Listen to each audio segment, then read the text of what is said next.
Hello and welcome to the new series of Drishti IAS. I am Pooja Dwivedi, and in this segment today we are going to discuss about learning poverty. What is this, the concept of it, and also what are the different data that is relevant from the perspective of examination.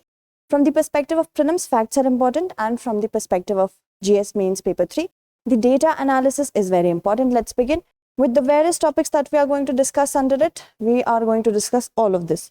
Moving on, if we talk about the news is such that India's learning poverty, the divide between the richer or the haves and the poorer section or the have-nots in this education sector has been aggravated by the COVID-19 pandemic. That is what we need to rectify. But before we begin, what is basically learning poverty?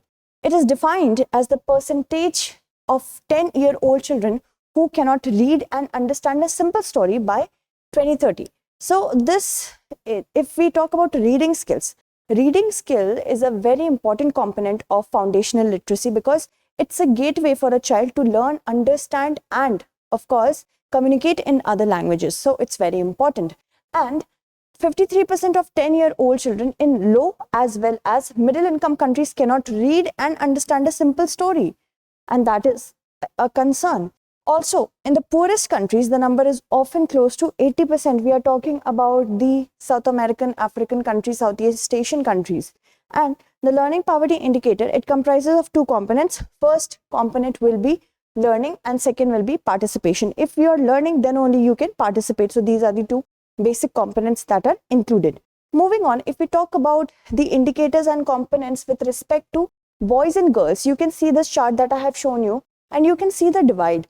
For learning poverty, boys stand at 56.3%, girls are a little less, 53.7%.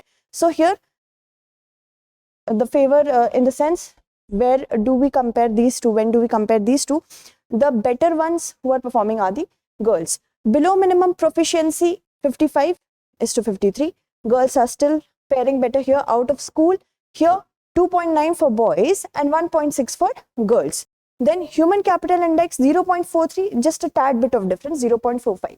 And here learning adjusted years of schooling, it's 5.6 to 5.9. This is the comparison between the genders. So somewhere girls are doing really good, but boys, of course, due to their obligations towards families at the younger age to work in the agricultural fields. I'm talking about the poorer section, the rural section of the society.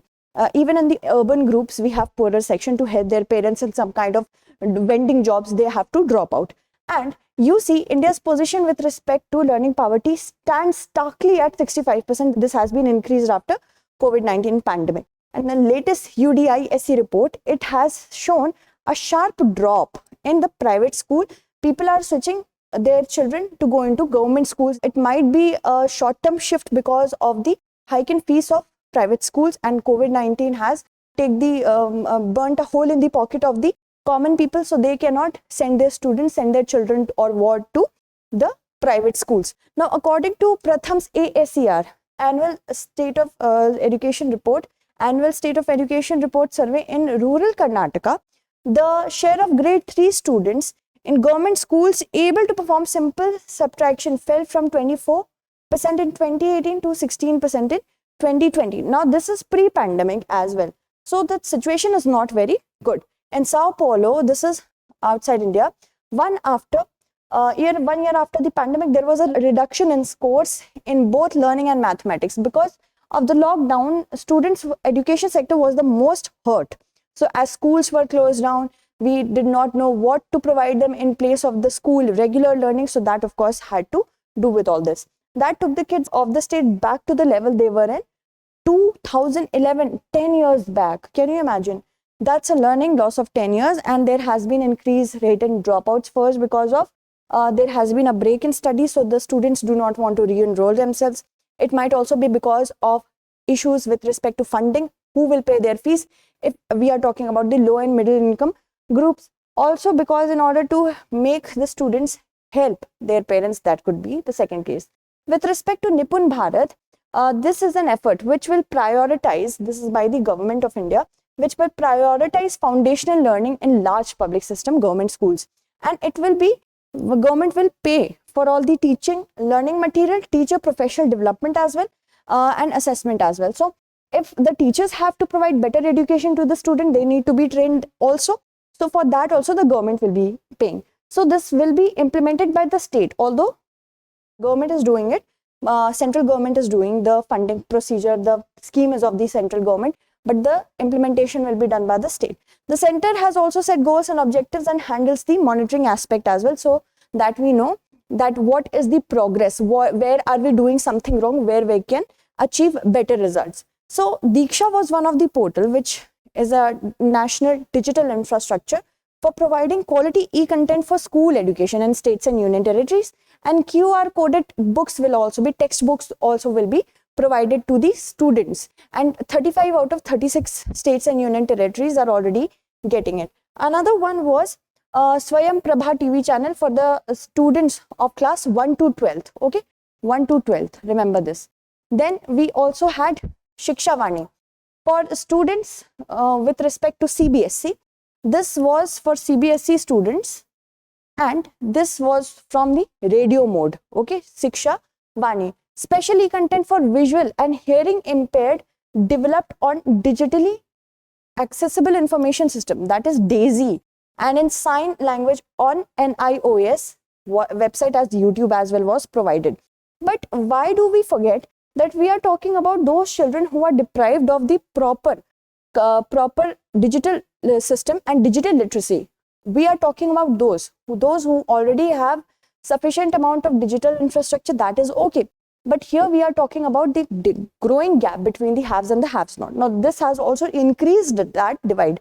Also Manodarpan, which was started during the COVID-19 period, the ministry started it in order to provide psychosocial development or help to students and teachers as well. They were actually going on through such a hard time. We all were going through such a hard time. So Manodarpan was provided for psychosocial development. Okay. Now, what are the challenges? First, school systems are not well developed to handle such a situation where we can provide online and offline both modes of information. Why do we have to just depend on regular schooling? Many schools have switched on to online schooling, but we are talking about students in the rural sector where digital penetration is not a lot. They are deprived of any sort of digital infrastructure. We are talking about those, how to handle them. So first challenge is that. Now, learning poverty is mainly found in developing countries. Developed countries are developed because they have strengthen their online infrastructure of education. And the problem worsened during the COVID-19 as observations were suggesting a 20% increase. There are 260 million students who are out of school right now. That's very disturbing. Surveys have shown that many students have been forced to withdraw from private school and enroll in government school because of decline in household incomes that I already told you. Now, what is the way ahead? First, we have to make sure that contact-based learning is the best learning. First of all, we cannot ignore that. I am talking about the primary level, not at my age or somebody who is like 18 plus, because we are already in such a virtual digital world that we have to change with that. I'm talking about primary education. So with respect to not only learning, staying with their friends, talking to the teacher in a manner that they should, proper interaction is important. So safe and gradual opening. Then strengthening the infrastructure with respect to online, offline both. Many institutes have been giving classes in online and offline both the modes, so hybrid mode is very important. We do not know which pandemic is going to be next. Re-enrollment incentives. Students' parents should be given incentives for re-enrollment of their wards, because this could be by lessening the fees or by giving more incentives like midday meal, in addition to something like that as well. Funding with respect to not only the students, but also with respect to teacher in research and training facilities for teachers, how to handle. Many teachers do not know how to handle online classes. So that is also something of a great challenge for teachers. And if teachers are not motivated enough to handle online classes, that will be a very huge cost to the students. So that is also we need to do. Let's look at the question, what is learning poverty? Discuss it in India's context and suggest the way ahead in 250 words. Okay, so that's it for today. Tomorrow we shall meet again with another segment. Until then, stay updated and thank you so much for watching.